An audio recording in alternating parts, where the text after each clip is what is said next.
ಮೇಲ್ಗಡೆ ಕಟ್ಟಿದಾರೆ.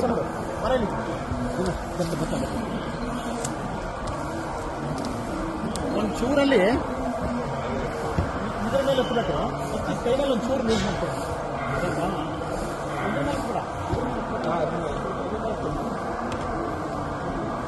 ಥ್ರೆಡ್ ಅದು ಥ್ರೆಡ್ಡು ಸರ್ ಅದು ಅದು ಎಷ್ಟು ಕ್ಯಾಚ್ ಆಗುತ್ತೆ ಅಂದರೆ ಕನ್ನಡ ಕೊಟ್ಟು ತೇಜಸ್ವಿ ನಮಗೆ ಅದಕ್ಕೆ ಸಿರಿಧಾನ್ಯದ ಸಿರಿ ಕೂತಂಚಿ ಅಂತ ಮಾಡಿಸಿದ್ದಾರೆ. ಇದೆಲ್ಲ ಅದು ಮಾಡಿರೋದೇ ಸಿರಿಧಾನ್ಯದಲ್ಲಿ. ಸಿರಿಧಾನ್ಯ ಸರ್ ಫುಲ್ 7.5 ಲಕ್ಷ ಸಿರಿಧಾನ್ಯ ಯೂಸ್ ಮಾಡಿದ್ದಾನೆ ಇದಕ್ಕೆ. 7.5 ಲಕ್ಷ ಸಿರಿಧಾನ್ಯ ಎಲ್ಲ ಸಣ್ಣ ಯೂಸ್ ಮಾಡ್ಕೊಂಡು ಅದು ಕೂಡ ಹಿಂದ್ಗಡೆಗೂ ಸಿರಿಧಾನ್ಯ ಸರ್ ಅದು. ಬಂದ್ರೆ ಇಲ್ಲಿ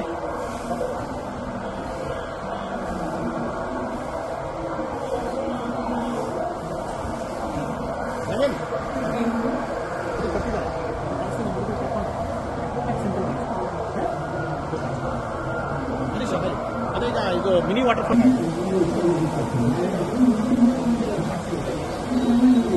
ಮಂತ್ರಮಾಂಗಲ್ಯದ್ದು ವಿಶೇಷವಾಗಿ ನಮ್ಮ ಯುವಕರಿಗೆ ಮಂತ್ರಮಾಂಗಲ್ಯದ ಬಗ್ಗೆ ಇಲ್ಲೇನು ಒಂದು ಮಂಟಪ ಮಾಡಿದ್ರಲ್ಲ, ಬಹಳ ಅದ್ಭುತವಾದಂಥ ಮಂಟಪ. ಏನ್ ಮೆಸೇಜ್ ಅನ್ನ ಕೊಡ್ತೀವಿ? ರಾಷ್ಟ್ರಕವಿ ಕುವೆಂಪು ಅವರು ಸಾಮಾಜಿಕ ಮೌಲ್ಯಗಳನ್ನು ಇಟ್ಕೊಂಡು ಹೇಗೆ ಎಲ್ಲ ಸಮಾಜಗಳು ಕೇವಲ ಒಂದು ಮದುವೆಯ ಮೂಲಕ ದಿವಾಳಿಯನ್ನ ಪಡ್ತಾ ಇದ್ದಾರೆ, ಆ ಹೆಣ್ಣೆತ್ತಂತ ತಂದೆ ತಾಯಿಗಳು ಯಾವ ರೀತಿ ಕಷ್ಟಪಡ್ತಾ ಇದ್ದಾರೆ, ಅವರಿವರ ದೂರಿತನವನ್ನ ಒಂದು ಮಾದರಿಯಾಗಿ ಇಟ್ಕೊಂಡು ಮಾಡ್ತಕ್ಕಂಥ ಜೀವನವನ್ನ ಹೊರತೆಗೆದು ಅದು ಸಾಮಾಜಿಕವಾಗಿ ಹೇಗೆ ಒಂದು ಸರಳವಾಗಿ ಮಂತ್ರಮಾಂಗಲ್ಯದ ಮೂಲಕ ಮದುವೆಯನ್ನು ಮಾಡೋದ್ರ ಮೂಲಕ ಅವರಿಗೆ ನೆರವಾಗಬಹುದು ಅಂತಕ್ಕಂಥ ಒಂದು ಸಾಮಾಜಿಕ ಪರಿಕಲ್ಪನೆಯನ್ನು ಕೊಟ್ಟರು. ಅಂತ ಒಂದು ಪರಿಕಲ್ಪನೆ ಅನಾವರಣ ಮನೆಯಲ್ಲಿ ಮಾಡಿದ್ದೇವೆ. ಅದಕ್ಕೆ ಮೊಟ್ಟ ಮೊದಲಿಗೆ ಸಾಕ್ಷಿಯಾದಂಥವರು ಏನು ನಮ್ಮ ತೇಜಸ್ವಿ ಅವರು ಮತ್ತು ರಾಜೇಶ್ವರಿ ಅವರು. ಅದು ಸ್ವತಃ ಕುವೆಂಪು ಅವರ ಮಂತ್ರಮಾಂಗಲ್ಯವನ್ನು ಬೋಧಿಸೋದ್ರ ಮೂಲಕ ಅವರು ವಿವಾಹವನ್ನು ಹಸೆಮಣೆ ಹೇರಿದರು. ನಂತರ ಅದು ಇಡೀ ಸಮಾಜದ ಲಕ್ಷಾಂತರ ಕೋಟ್ಯಾಂತರ ಜನಗಳಿಗೆ ಅದು ಮುಟ್ಟಿತು. ಇವತ್ತು ಕೂಡ ಕುವೆಂಪುರವರ ಒಂದು ಏನು ಮಂತ್ರಮಾಂಗಲ್ಯ ಬಹಳ ಅಪ್ಯಾಂಗನವಾಗಿದೆ.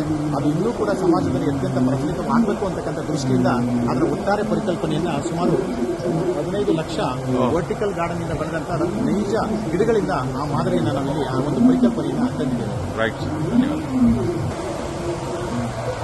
ಬಹುಶಃ ಮಲೆನಾಡಿನ ಸಹ್ಯಾದ್ರಿನೇ ಲಾಲ್ಬಾಗಕ್ಕೆ ಕರೆಸ್ಬಿಟ್ಟಿದ್ರಿ. ಅದರ ಏನು ಸಹಜವಾಗಿ ನೈಸರ್ಗಿಕ ದತ್ತವಾಗಿ ತೇಜಸ್ವಿ ಅವರೇ ಇಲ್ಲಿ ದರೆಗಿಳಿದು ಬಂದಂಗೆ ಕಾಣಿಸ್ತಾ ಇದ್ದಾರೆ. ಏನಿದ್ರ ಪರಿಕಲ್ಪನೆ ಹೇಗೆ ನಿಮಗೆ? ತೇಜಸ್ವಿ ಮತ್ತು ಪರಿಸರ ಅದು ಒಂದೇ ನಾಣ್ಯದ 2 ಮುಖಗಳಿದ್ದಾಗೆ.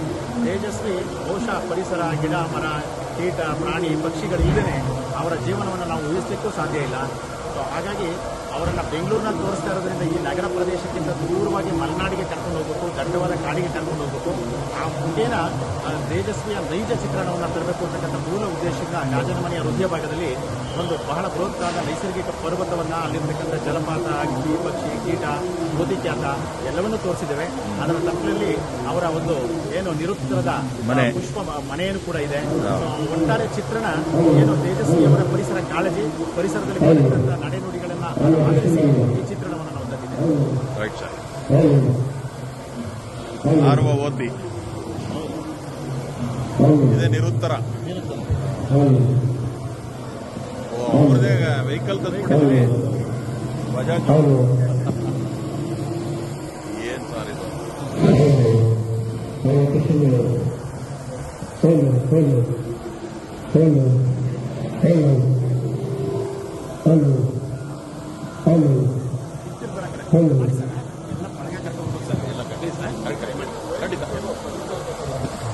ಸ್ನೇಹಿತರೆ ನೋಡಿದ್ರಲ್ಲ ತೇಜಸ್ವಿ ಅವರ ಸಮಗ್ರವಾದಂತ ನೋಡಿ ಹೇಗೆ ನಿಂತಿದ್ದಾರೆ, ಯಾವ ರೀತಿ ಅವರ ಇದನ್ನ ಸಮಗ್ರವಾಗಿ ಚಿತ್ರಣ ಮಾಡಿದ್ದಾರೆ. ಇವರ ಶ್ರಮ ಬಹಳ ದೊಡ್ಡದಿದೆ. ಸಮಗ್ರ ಕನ್ನಡಿಗರೆಲ್ಲರೂ ಕೂಡ ತೇಜಸ್ವಿ ಅವರ ಈ ಒಂದು ಸಹ್ಯಾದ್ರಿನೇ ಗಾಜಿನ ಮನೆಗೆ ಇಳಿದು ಬಂದ ರೀತಿಯಲ್ಲಿ ಚಿತ್ರಣ ಮಾಡಿದ್ದಾರೆ. ಅವರ ಸಮಗ್ರವಾಗಿ ಅವರ ಚಿಂತನೆಗಳೇನಿದ್ದಾವೆ ಕೇವಲ ಅದು ಬರಹವಷ್ಟೇ ಅಲ್ಲ, ಕೇವಲ ಅವರ ಕೃಷಿ ಅಷ್ಟೇ ಅಲ್ಲ, ಅವರ ಸಮಗ್ರವಾಗಿ ಚಿಂತನೆಗಳು 108 ಏನಿದಾವೆ ಅವರು, ಅದು ಅವರ ಹವ್ಯಾಸಗಳಿಂದ ಹಿಡಿದು ಅವರ ಬರಹದಿಂದ ಹಿಡಿದು ಅವರ ಸೃಜನಶೀಲ ಎಲ್ಲ ಚಟುವಟಿಕೆಗಳ ಮೂಲಕ ತಂದಿರತಕ್ಕಂತಹ ಬಹಳ ದೊಡ್ಡ ಸಾಹಸ ಇದು.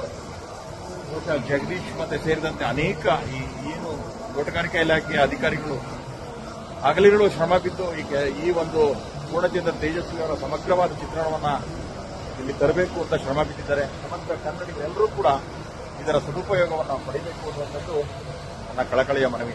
ನಮಸ್ಕಾರ. ಎಲ್ಲರೂ ಕೂಡ ತಪ್ಪದೆ ಈ ಒಂದು ಫಲಪುಷ್ಪ ಪ್ರದರ್ಶನಕ್ಕೆ ಬಂದು ಹಾಜರಾಗಿ ಇವರ ಈ ಶ್ರಮವನ್ನ ಸದುಪಯೋಗ ಪಡಿಸಬೇಕು ಅಂತ ಹೇಳಿ ಸಮಗ್ರ ಕನ್ನಡಿಗರೆಲ್ಲರೂ ಕೂಡ ಮನವಿ ಮಾಡ್ತೀನಿ. ನಮಸ್ಕಾರ.